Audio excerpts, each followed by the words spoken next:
midi, mettez-vous d'accord, Christine Bouillot. Et on se retrouve avec nos débatteurs du jour, avec autour de la table des personnalités qui vont débattre de l'actualité. Je vais vous les présenter dans un instant.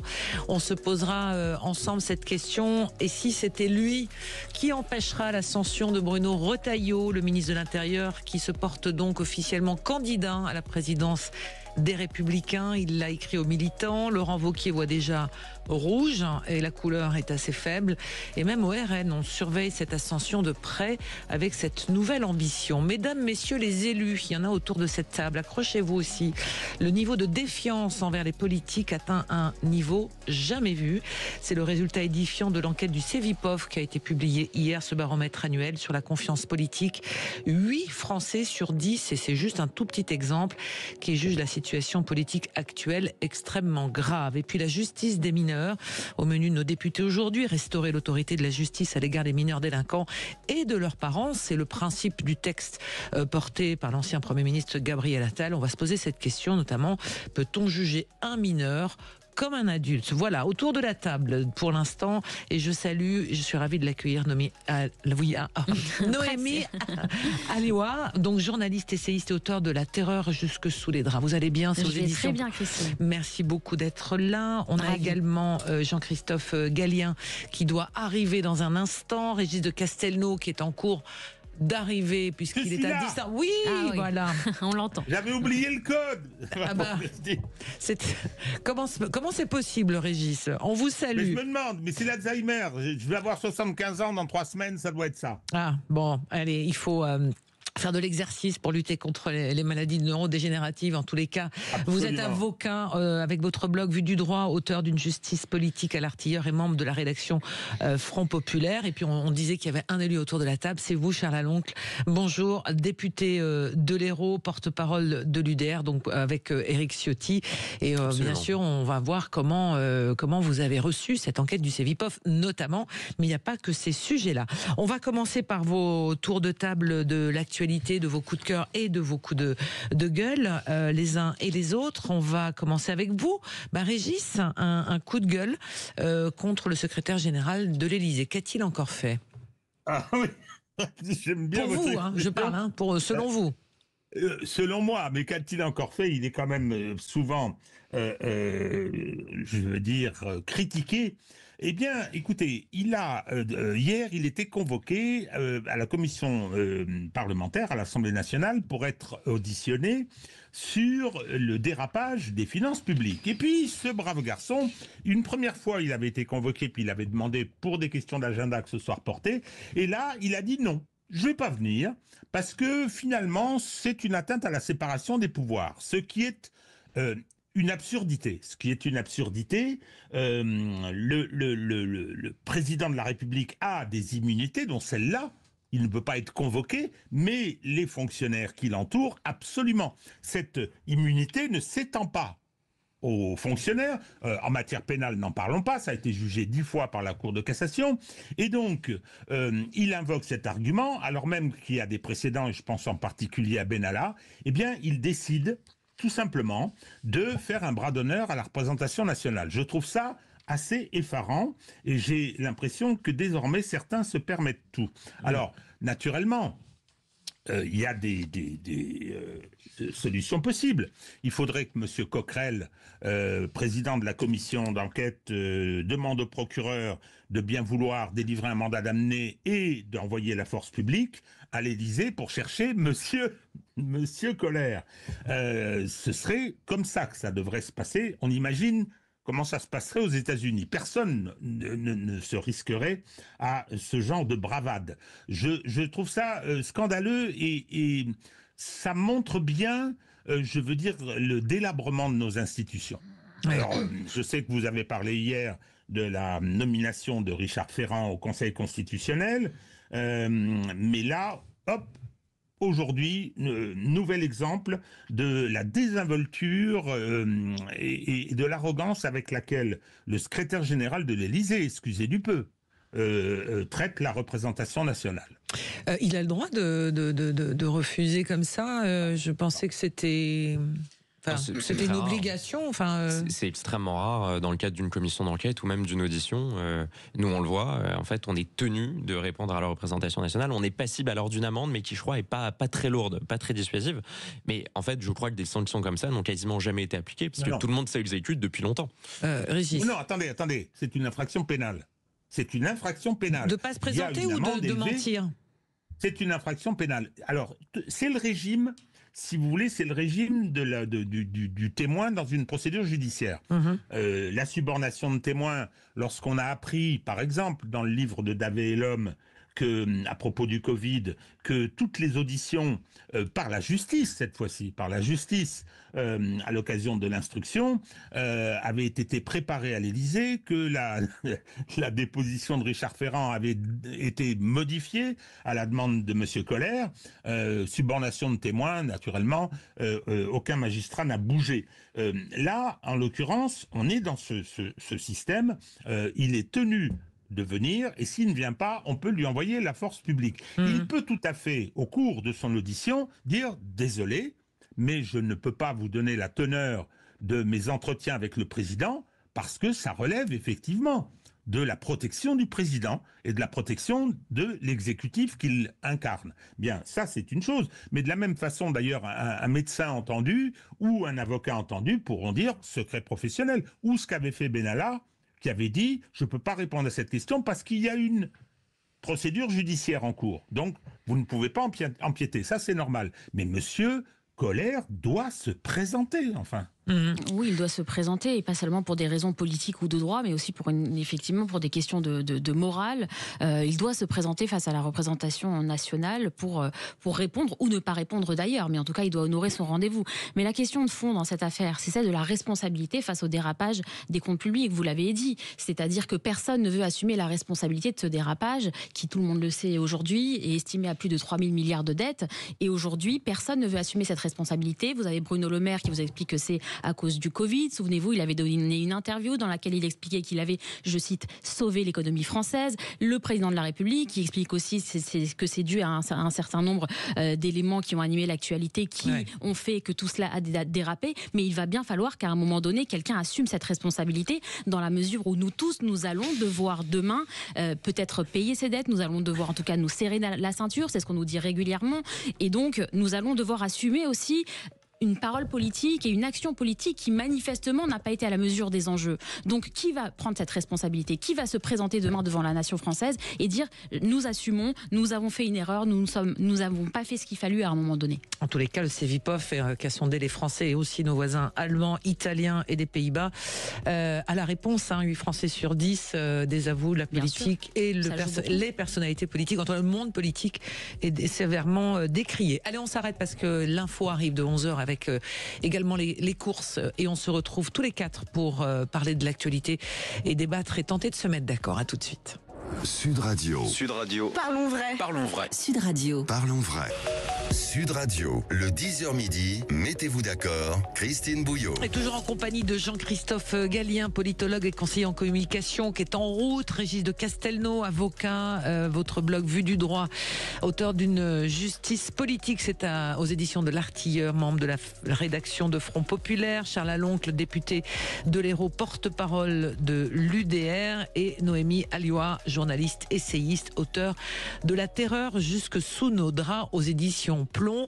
On fait notre tour de table des coups de cœur et des coups de gueule des débatteurs tous les 4 avec Noémie sur la convocation la semaine prochaine du maire de Béziers devant le tribunal correctionnel. Tout à fait. C'est une affaire ubuesque, sans doute vous en avez entendu parler. Et on a eu Robert Ménard sur Sud Radio. Et ceux qui l'ont pas entendu, peut-être ça vaut vraiment le coup d'être rappelé, c'est parce que ça vaut vraiment son pesant de cacahuètes.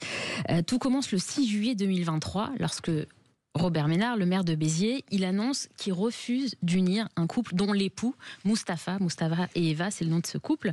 Moustapha est par ailleurs sous OQTF, c'est un Algérien sous OQTF. Pendant le rendez-vous de préparation, Moustapha, il s'en vante, au point que le maire soupçonne un mariage blanc. 15 jours plus tard, Moustapha est convoqué par la police aux frontières, et il est expulsé dans son pays d'origine. Aujourd'hui, C'est ça peut-être le coup de gueule, si le coup de cœur peut-être pour Robert Ménard et coup de gueule pour cette annonce. On apprend que Robert Ménard, il est convoqué par la justice, il va devoir comparaître le 18 février prochain dans le cadre d'une procédure et il risque 5 ans de prison et 75 000 € d'amende. Évidemment, c'est un scandale. C'est un scandale parce que c'est la preuve, encore une fois, de la défaillance de notre système judiciaire face à la question migratoire. Le droit ne doit pas entraver la lutte contre l'immigration illégale. Et en attendant la réforme de cette loi, parce que c'est en préparation, c'est sur la table, c'est dans les débats publics, tous les maires de France devraient se ranger derrière lui et refuser eux aussi de marier les gens sous OQTF. Ce serait une belle action de la part des 35 000 maires de France que de soutenir Robert Ménard dans cette action, parce qu'il ne fait lui-même que de rappeler une évidence, à savoir qu'une personne sous OQTF ne devrait pas être sur notre territoire et ne devrait encore moins bénéficier d'un mariage de la part de la France. Alors Noémie, il y a beaucoup de choses qui sont dites autour de cette affaire. Il soupçonne Robert Ménard un mariage blanc. Il y a en plus le facteur de l'OQTF. Mais quand vous parlez des magistrats, ils appliquent la loi. Donc, monsieur le député, qu'est-ce qu'on fait ? Je pense que je rejoins totalement le coup de gueule. Je pense que c'est tout un système, pas simplement les magistrats. C'est l'application de la loi, c'est-à-dire vous... Non, mais dans la mesure où, en fait, vous êtes illégalement sur le territoire... Pardonnez-moi, mais... Dans la mesure où vous violez la loi, que vous ne devez pas être présent sur le territoire, à quel moment un maire devrait répondre à cette injonction de marier cette personne sur le territoire français ? Le maire, en fait, justifie juste l'application de la loi. Il ne devrait pas être présent sur notre sol, donc on ne le marie pas. Et je voudrais simplement ajouter un point. Je pense que c'est pas simplement les magistrats, c'est tout un système qui aujourd'hui est totalement nécrosé. Quand je vois que notre argent public sert à donner des subventions de plusieurs milliards à des associations comme la CIMAD, dont le rôle dans les centres de rétention administratifs est d'aller casser et attaquer tous les arrêtés préfectoraux d'expulsion et de renvoi des étrangers. Quand je vois que la CIMAD a reçu encore 1 milliard l'année dernière, que notre argent sert à financer ces associations-là, je me dis qu'il n'y a pas que les magistrats, il y a tout un système qui marche sur la tête et qui en fait attaque au quotidien notre souveraineté. Régis, du point de vue du droit. Alors, il y a effectivement beaucoup de choses qui ont été dites. Je pense que vous vous trompez de cible. Alors, je n'ai aucune sympathie particulière pour Robert Ménard, c'est le moins qu'on puisse dire. Mais je dois dire qu'il faut rappeler 2-3 petits principes juridiques. Le premier principe juridique, c'est que le mariage est une compétence d'État, c'est l'État civil, hein, et que le maire l'exerce au nom de l'État, ce pouvoir de marier, et il a une compétence liée, c'est-à-dire qu'il doit appliquer strictement la loi. Si on publie des bans, c'est justement pour permettre aux opposants au mariage de s'exprimer. Quel c'est qu'il comme soit. Ça, hein. Tout le monde a oublié ça. Le procureur a été saisi et il n'a vu aucun inconvénient à ce mariage. Je comprends très bien que l'hypothèse selon laquelle on soit en présence d'un mariage blanc, c'est une hypothèse, est arrêté Robert Ménard et qu'il n'ait pas souhaité, faisant un coup politique, on le connaît, qu'il n'ait pas souhaité prononcer ce mariage. Il aurait dû le faire. Rappelez-vous, quand Noël Mamère, avant même que la loi ne soit votée sur le mariage gay, avait marié 2 hommes, prononcé un mariage entre deux personnes du même sexe. Donc, et il avait été poursuivi. Il avait été poursuivi. C'est le cadre juridique. Mais là, en l'occurrence, là où est le problème, effectivement, la personne a été expulsée. On a exécuté l'obligation de quitter le territoire. Le parquet n'a pas autre chose à faire que de poursuivre devant le tribunal correctionnel, n'a pas autre chose que de faire de Robert Ménard un martyr et surtout de mettre de l'huile sur le feu. La justice n'est pas débordée. Elle a les moyens de perdre du temps comme ça, hein. C'est de nouveau une manifestation de cette justice, de ces magistrats qui considèrent qu'ils doivent donner des cours de morale à la nation. Eh bien non. Alors, sur le plan juridique, effectivement strict, Robert Ménard a eu tort. Sur le plan politique, on peut tout à fait le comprendre. Sur le plan judiciaire, d'avoir encombré les rôles des tribunaux avec une affaire de ce type est ridicule. Et surtout, c'est une façon de mettre de l'huile sur le feu, parce que vous pensez bien qu'il va être soutenu, Robert Ménard. Alors, ça sera mardi prochain. C'est une procédure, je crois, de plaider coupable, de ce que j'ai cru comprendre. Et à l'époque du renoncement de ce mariage de Robert Ménard, il le disait lui-même, je n'ai jamais nié le fait que j'étais devant une contradiction. Je suis comme officier d'état civil chargé de marier les gens et je ne peux pas ne pas les marier. C'est comme un officier de police judiciaire. Donc, il savait de toute façon qu'il y avait des risques de poursuite judiciaire. Donc, affaire à suivre et le débat. Jean-Christophe Gallien, bonjour. Bonjour. Tout va bien ? Très bien. Vous prenez le débat en route. C'est déjà très chaud. Oui, et sur ce sujet du mariage, du mariage entre guillemets blanc et de l'affaire Robert Ménard. Je crois que tout a été dit. Moi, je veux simplement dire qu'à un moment donné, un maire, c'est aussi un homme politique. Avec des convictions, pas simplement la volonté de faire des coups. Je pense que ça correspond profondément à ce que pense Robert Ménard. Maintenant, c'est vrai qu'il y a l'obligation. Voilà, le mandat de maire, il y a des devoirs juridiques, effectivement, dans un contexte manipulé. On l'a bien compris, ça a été dit, ça a été très bien décrit.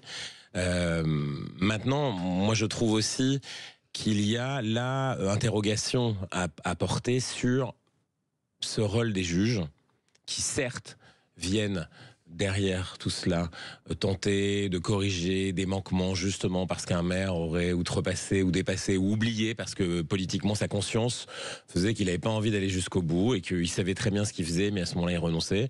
Bon écoutez, c'est effectivement du temps passé, c'est du temps passé dans un contexte où on nous répète à juste titre que la justice manque de moyens. On nous répète à juste titre que c'est difficile de faire un travail de justice aujourd'hui, que les magistrats, notamment sur le terrain des jeunes, des mineurs, n'ont pas les moyens, n'ont pas le temps et ainsi de suite. Bon.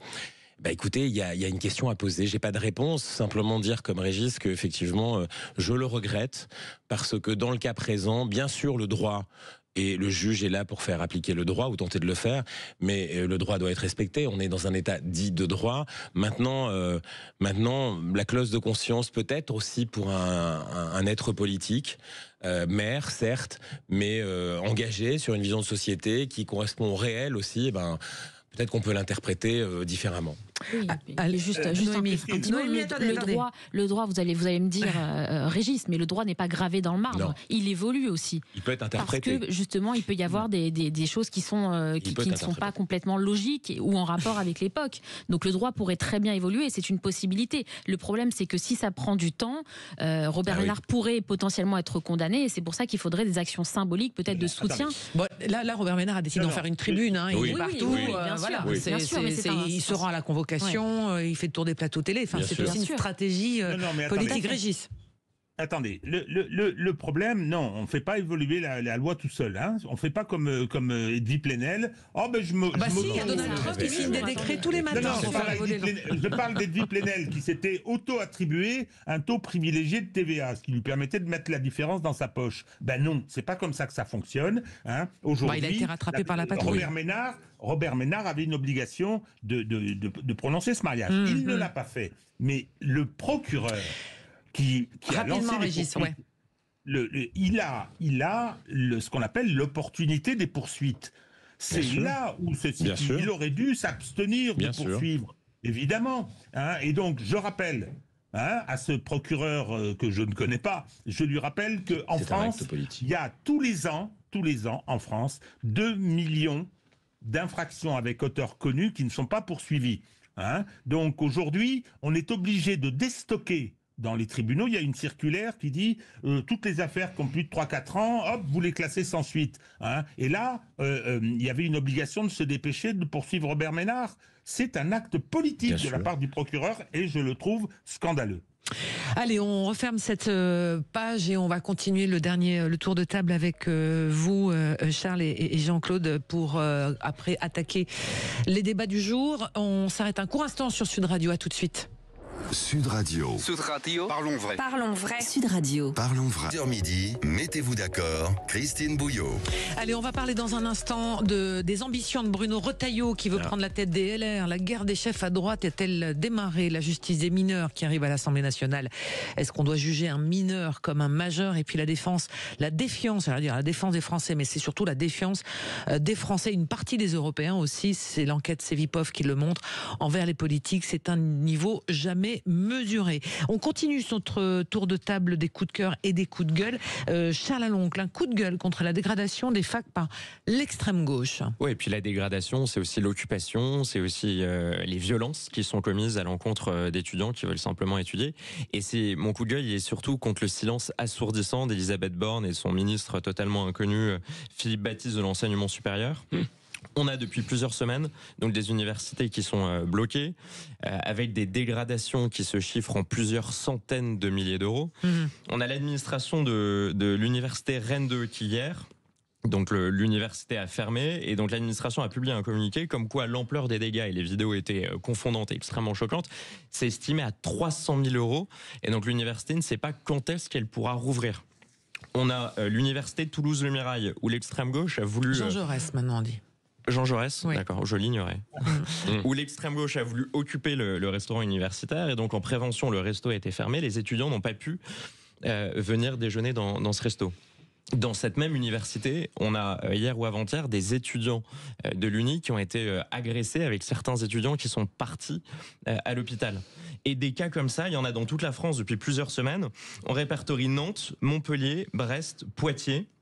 Quelques-unes aussi à Paris. Alors, ce qu'il faut dire aussi, c'est que le motif qui est invoqué, c'est le conflit israélo-palestinien. Alors, on ne sait pas trop quel est le rapport avec les conditions de vie et d'études des étudiants dans ces universités.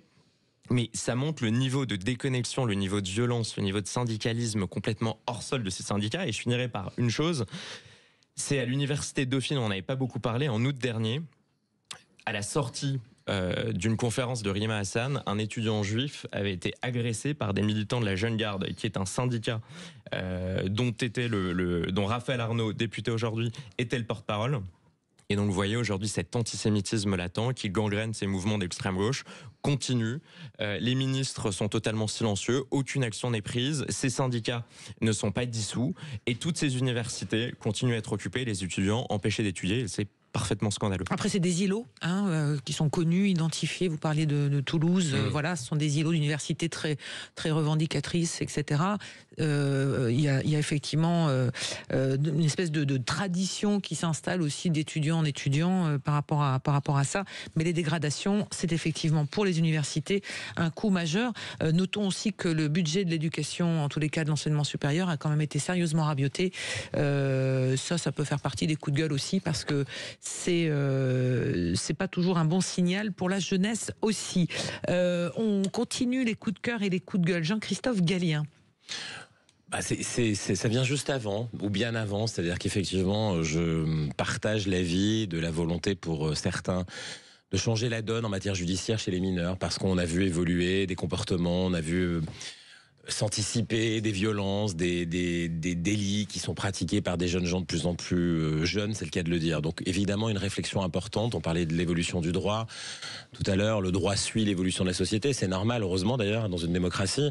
Donc là effectivement on veut éviter, on veut trouver des solutions pour pénaliser rapidement, pour aller plus vite dans la condamnation et surtout l'affirmation d'une exécution juste de la peine. Maintenant, ça me permet de dire quand même qu'on a abandonné très largement toutes les politiques quasiment de jeunes et de jeunesse en ce pays. Et la principale pour moi est l'échec absolu, pas seulement dans le primaire, mais en maternelle. Donc dans le monde éducatif, c'est-à-dire qu'en gros, en réalité, on a perdu de vue que la jeunesse, pour un pays, on ne fait que le répéter, on ne cesse que de le répéter. Le président de la République lui-même, quand il a commencé sa campagne en 2016 ou avant 2017, il le disait, mais d'autres présidents avant lui. Et on a vu petit à petit se dégrader les conditions de l'enseignement en maternelle, qui pour moi est un échec absolu, c'est-à-dire que c'est un moment principal pour des gamins qui, parfois dans les familles, quel que soit le type de famille, ne trouvent pas le ressort éducatif, le ressort parfois même affectif, et donc commencent déjà à basculer dans quelque chose qui va donner, c'est une graine qui donnera évidemment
Sud Radio, le 10h midi, mettez-vous d'accord, Christine Bouillot.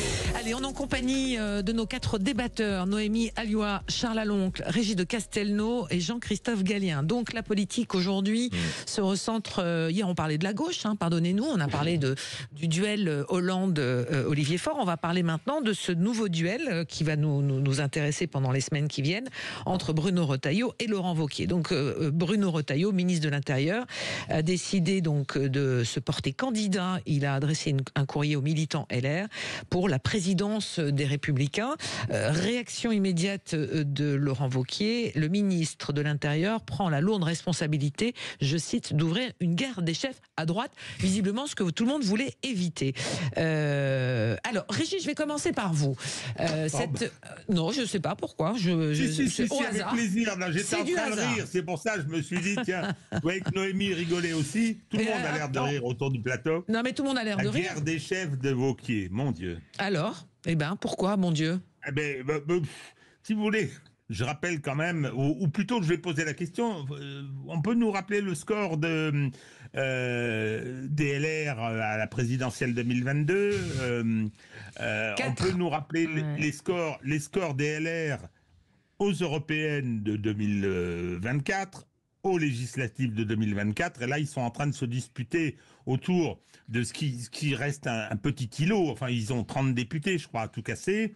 On a la lutte des géants, Retailleau, Wauquiez qui est revenu au Parlement pour pouvoir faire de la essayer de faire un peu de démagogie.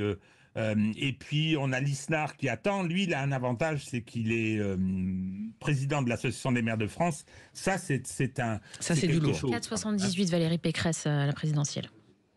Combien ? 4,78, moins de 5%. Donc d'ailleurs, elle a dû ne pas être remboursée ses frais de campagne.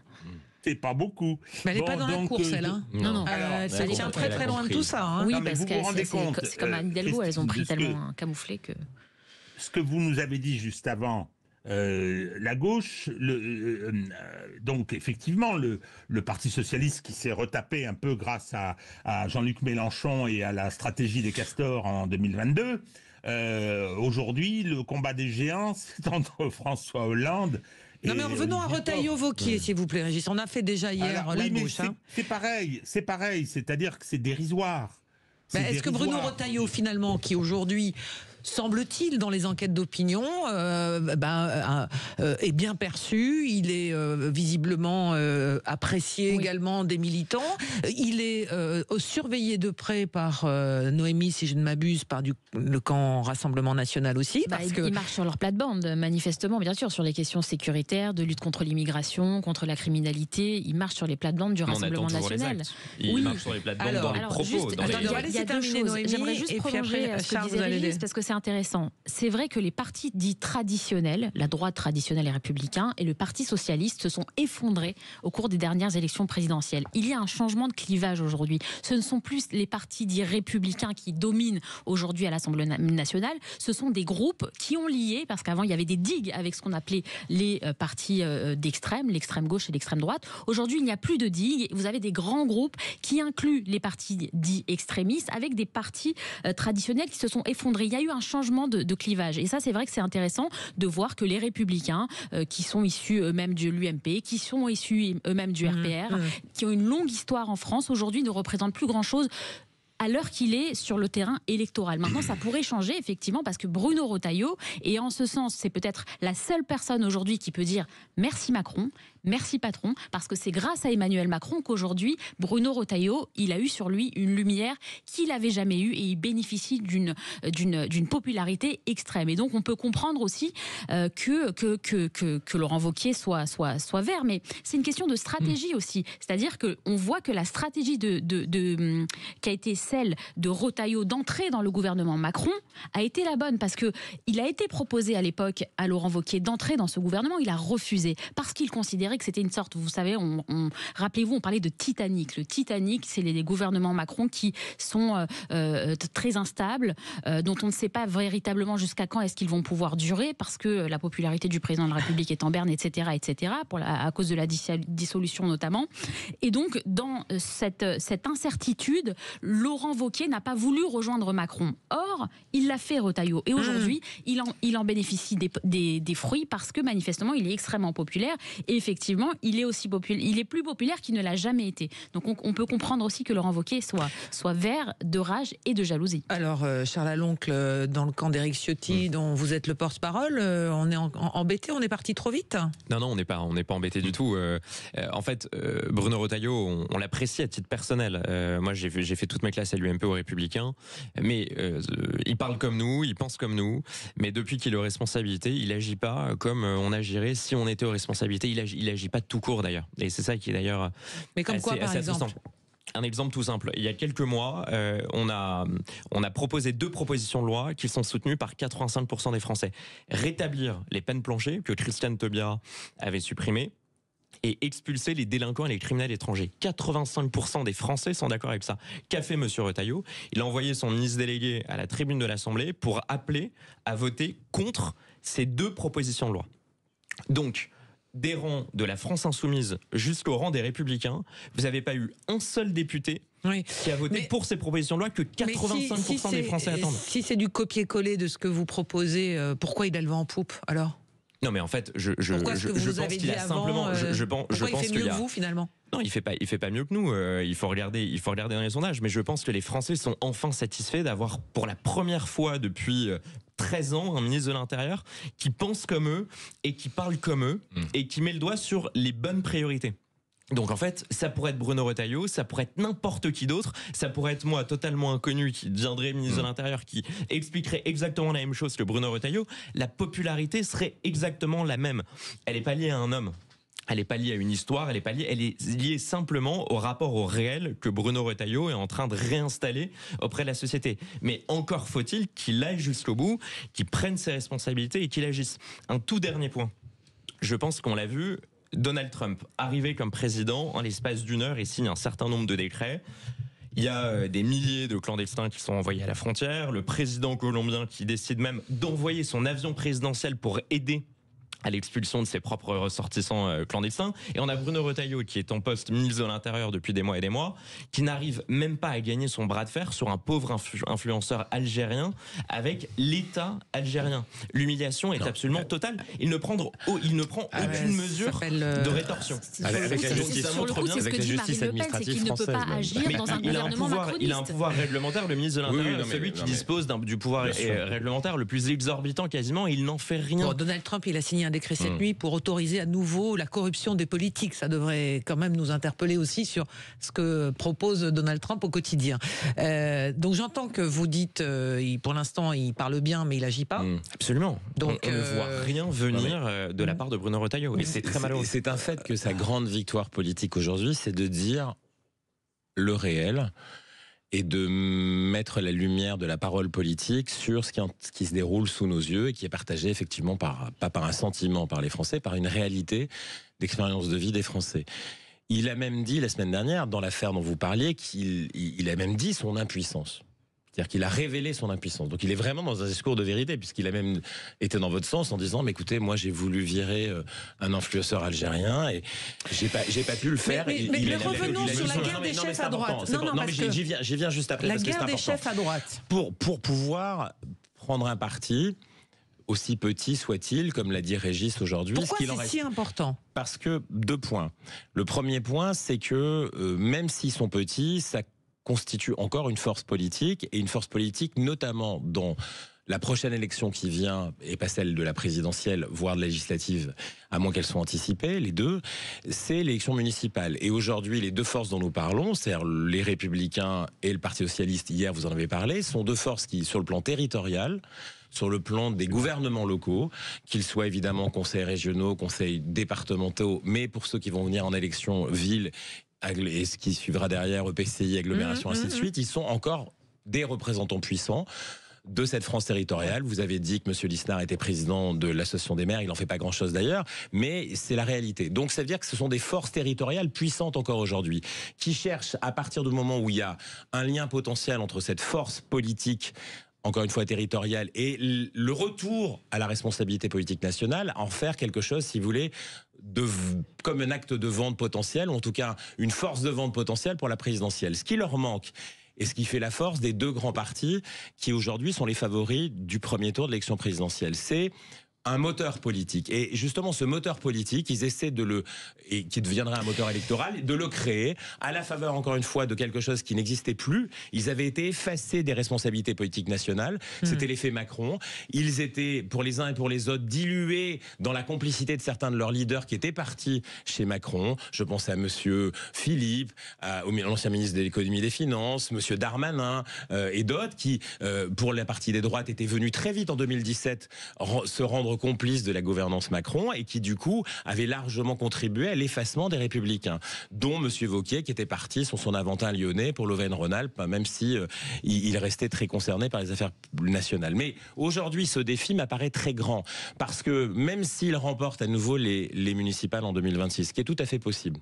Tout à fait possible. Parce que inscription dans le local, les équipes sortantes, compte tenu de la loi électorale en France, ont un avantage énorme en termes de campagne. C'est difficile avec votre parti, avec le RN, avec les moyens qui sont donnés en France pour faire des campagnes électorales, de renverser un avantage qu'il a depuis 20 ans, 10 ans, 15 ans, peu importe. Donc la réalité, c'est que vous aurez une stabilité électorale pour 2026. Maintenant, comment on fait lorsqu'on est si petit, si peu militant, si peu présent en réalité en termes de capacité pour créer une force politique pour la présidentielle? Ça me paraît un défi énorme parce que pour l'instant, le moteur politique principal, il est au RN. Il est au RN pour la présidentielle en tout cas, pas pour la législative. Et après, derrière, il est chez LFI pour le premier tour à gauche. Noémie, observatrice de la politique, deux choses. Est-ce que c'est aussi donc en prévision de 2027, avec l'échéance judiciaire pour Marine Le Pen également, qui fait partie des enjeux, premièrement, et est-ce que Bruno Retailleau peut doubler le RN par sa droite ? Ah oui, en tout cas, il marche clairement sur les plates-bandes du Rassemblement national, sur les questions sécuritaires et sur les questions de la lutte contre l'immigration. Ce qui est intéressant, c'est ce que vous disiez sur la guerre des chefs à droite. Il y a aussi une guerre des chefs à gauche, vous en avez parlé apparemment hier, mais ce qui est intéressant, c'est qu'à droite... Oui, parce qu'on a oublié Darmanin, Xavier Bertrand... Ce qui est intéressant, c'est qu'à droite, ce sont des guerres d'ego, ce ne sont pas des guerres d'idées. Vous voyez bien que les idées de Laurent Wauquiez et les idées de Bruno Retailleau sont assez sensiblement similaires. Les idées de M. Wauquiez, j'ai du mal à les lire. Je ne sais pas ce qu'il pense. Justement, parce qu'il n'est pas sous la lumière comme Bruno Retailleau aujourd'hui, mais il a été lui aussi assez ferme. Il est aussi assez ferme sur les questions sécuritaires. Il fut très proche d'Éric Ciotti. Il est beaucoup moins sous la lumière aujourd'hui, mais enfin, je pense qu'il n'y a pas une feuille de papier à cigarette idéologiquement entre les deux hommes. Alors qu'à gauche, il y a quand même des courants qui s'affrontent idéologiques, des courants d'idées, des perceptions différentes sur la manière dont la gauche devrait. Vous savez, il y a toujours ce grand mythe de la gauche, qu'est-ce que la gauche, etc. Il passe son temps à se poser cette question-là, mais il y a vraiment des courants qui s'affrontent. Le courant de Faure et le courant de Mélenchon ne sont pas exactement sur la même ligne. Donc ce qui est intéressant, c'est de voir qu'à droite, finalement, effectivement, comme vous le disiez, peut-être que finalement, la personnalité qui va incarner ces idées compte assez peu, parce que les idées sont sensiblement les mêmes, alors qu'à gauche, il y a vraiment des courants idéologiques qui s'affrontent. C'est pas vrai sur le terrain économique, par exemple. La politique économique décrite par le Rassemblement national, même évoluant, encore une fois, décrite concrètement, c'est-à-dire documentée, elle n'a rien à voir aujourd'hui avec ce qu'on sait, ou ce qu'on sait à peu près. Non mais c'est important. Tout ne se réduit pas ni à l'agenda sécuritaire, migratoire, où là effectivement il y a quelque chose qui est questions identitaires qui sont beaucoup plus importantes que l'économie. Mais sur une dynamique budgétaire par exemple, si vous laissez M. Retailleau, M. Darmanin prendre Bercy aujourd'hui, ça ne sera pas comme si vous laissez le RN avec Bercy. Le fossé se comble de plus en plus sur ces questions-là. Et UDR, chez nous, on est bien placé avec les 30 mesures qu'on a proposées. Vous êtes un lien potentiel pour ce rapprochement. Mais si vous allez dans le moteur dur du Rassemblement national aujourd'hui, de par moins rapport en à moins. Ces défis. Honnêtement, de moins en moins. Le contre-budget de Jean-Philippe Tanguy était très équilibré sur les dépenses politiques. Il y a une telle volonté d'union des droites que je pense que cette question économique, mais on peut pas dire que ça soit aujourd'hui homogène, et ça peut pas l'être. Et dire après qu'il y a un duel des compétitions d'ego, la vie politique est ainsi faite. C'est-à-dire que pour le coup, on peut pas reprocher à des personnalités de vouloir aller aux responsabilités. À gauche. Pardonnez-moi, donc ça veut dire aussi que Bruno Retailleau, qui a été donc dans le gouvernement Barnier, maintenant dans le gouvernement Bayrou, peut dire merci au Parti socialiste parce qu'il n'y a pas eu de censure. Bravo. Oui, tout à fait. Et au RN quand même. Et dire merci à Macron aussi, comme je disais tout à l'heure. Allez, on referme cette page-là, mais on parle quelque part de tambouille politique. C'est peut-être aussi ce qui explique cette défiance. Je voudrais qu'on parle avec vous. Comment vous analysez ce sondage et cette enquête du Cevipof? 8 Français sur 10 jugent la situation politique actuelle grave. C'est du jamais vu. Il y a des chiffres qui sont absolument édifiants. On en parle et on va essayer aussi de parler de la justice des mineurs dans la foulée. À là tout de suite. Sud Radio, votre attention est notre plus belle récompense. Sud Radio, le 10h midi, mettez-vous d'accord, Christine Bouillot. Et on continue de débattre, même hors antenne, on se calme. Noémie Alua qui est avec nous aujourd'hui, Charles Aloncle, Régis de Castelnau, Jean-Christophe Gallien.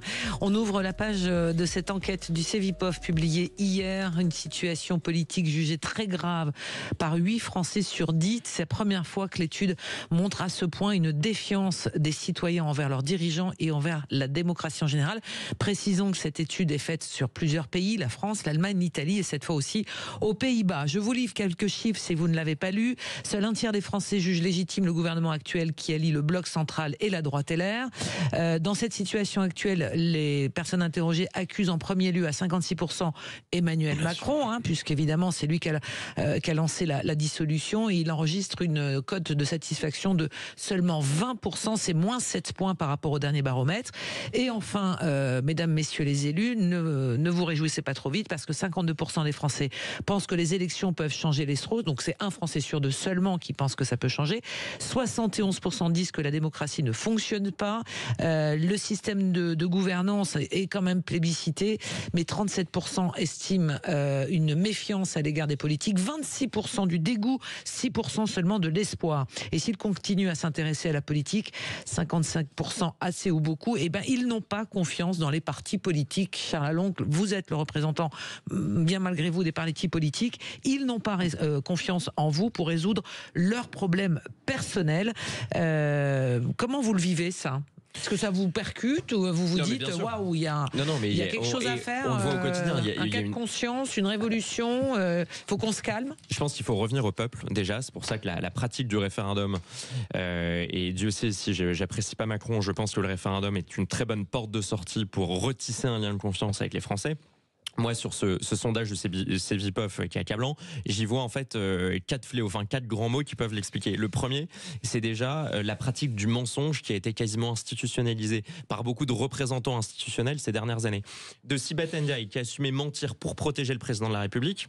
Elle n'était pas élue. À Gérald Darmanin. Elle n'est pas élue, Sibeth Ndiaye. Non, mais elle était porte-parole de la République. Quand même. Non, mais elle nous pas explique, élue. elle a menti sur les masques. À Gérald Darmanin, donc, qui lui est bien élu, qui a menti notamment sur la finale de la Ligue des Champions et qui a menti sur tellement d'autres chiffres du ministre de l'Intérieur. À Elisabeth Borne. Jacques Chirac, c'était son surnom chez. C'est ça. Elisabeth, super menteur. Elisabeth Borne récemment qui nous expliquait que si on votait la censure, les cartes vitales ne marcheraient pas. Donc déjà, cette pratique institutionnalisée du mensonge a éloigné beaucoup de Français de la politique et de la parole publique. Le deuxième fléau, c'est la crise de la représentativité. Encore plus accentuée par les dernières législatives, vous aviez quand même une majorité d'électeurs macronistes et LR qui, quelques semaines après le deuxième tour des législatives, regrettaient leur choix du Front républicain d'avoir voté pour un candidat NFP. Et donc on se retrouve avec une assemblée qui ne ressemble pas aux Français et qui n'écoute pas les aspirations des Français. Enfin, le troisième fléau pour moi, c'est l'image déplorable que certains députés et groupes politiques donnent à l'Assemblée. Et je ne vais pas vous faire un dessin, je pense que vous voyez très bien de qui je parle. LFI est une honte pour l'écharpe tricolore que j'ai l'honneur de ceindre et que beaucoup de députés ont l'honneur de ceindre. On parlait du député qui achète de la drogue avec son argent parlementaire. Chacun va dire après ce sondage, pardonnez-moi, je vais jusqu'au bout du raisonnement. Chacun va dire, c'est pas nous, c'est les autres. Non, c'est pas ça. Je ne pense pas. Il y a aussi une impuissance du politique. Quand on voit le pouvoir exorbitant du Conseil constitutionnel qui vient casser des lois prises au nom du peuple par les députés, je pense à la loi immigration, en fait, c'est tout un système qui a installé cette défiance généralisée. Donc il y a une crise démocratique. Soulignons quand même que dans le Cevipof, dans cette étude, une note positive pour les élus de terrain, les élus de proximité. Donc on voit bien la défiance vis-à-vis des élus qui sont dans la représentation nationale, en tous les cas, qui ne sont pas au contact forcément de terrain. Qui veut enchaîner ? Noémie, Régis. On vous a pas entendu depuis un petit moment, Régis. Oui, c'est vrai, j'ai été très sage. Pendant que vous c'est assez rare pour être souligné. Je n'y suis pas. Bon. Donc, non, ce que je voulais dire, c'est que je réagis à partir de cette proposition de référendum. Moi, je veux bien, mais lorsque Macron décide, devant une défaite colossale qu'il subit, que sa majorité subit aux élections européennes, c'est une défaite politique. Il dit la parole au peuple.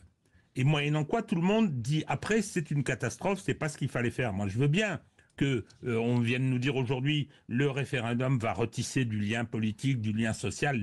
Non, ça ne fonctionne plus. Et je pense que le problème c'est de la défiance. Je vais plus loin. Moi, je pense que c'est de la souffrance.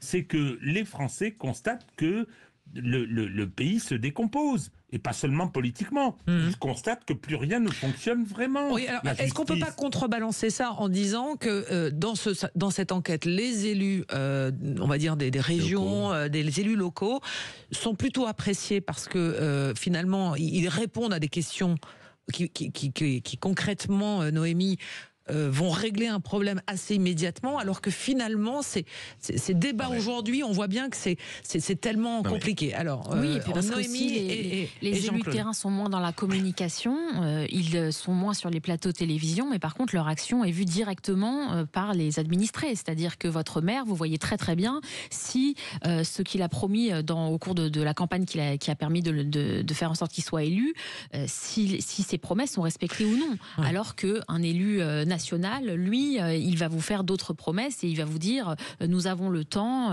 pour voir si tout cela est respecté. Je rejoins juste ce qu'a dit Monsieur Allon, parce que il a entièrement raison sur les choses qui ont été évoquées, et notamment l'une d'entre elles, c'est le fait que trop de promesses sont faites et ne sont pas respectées par un certain nombre de politiques. Et j'en ai un en tête, lui en l'occurrence il a été élu, c'est le président de la République, Emmanuel Macron. Souvenez-vous, il y a quelques années, il avait donné une grande interview à Valeurs Actuelles et il avait dit 100% des OQTF seront appliqués.